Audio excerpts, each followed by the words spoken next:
We start our tour of the West Coast here in Seattle, Washington.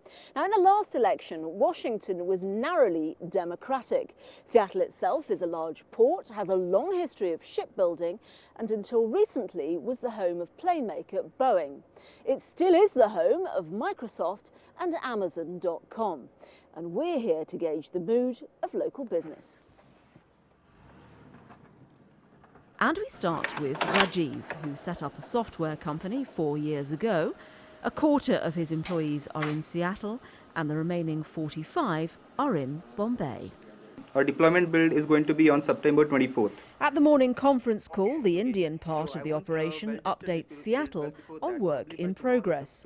In return, the Seattle team reports back on what the customer wants next. Rajiv says it's a combination of knowledge and technology that produces a cost-effective 24-hour operation.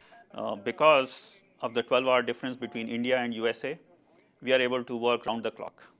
So by following this model, we are able to deliver very high-quality software at half the cost in half the time.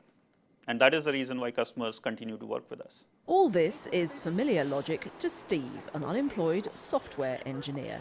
I arranged to meet him at a cinema where he'd come to see a film on outsourcing. How long did it take to train somebody from India to do your job? I think they were there for probably 3 or 4 months. And I think for good. And how long after that did you lose your job? Oh, it was right. It was immediately after that. Steve told me how since then he'd done a lot of training and become more highly skilled. The kind of American worker Rajiv says he's always on the lookout for. I think there's still a lot of work, a lot of high-end work that needs to take place in the US. And that is taking place in the US today. In short, in cities like Seattle, where many people work in the software industry, education is the key to staying in the game. Tanya Beckett, BBC News, Seattle.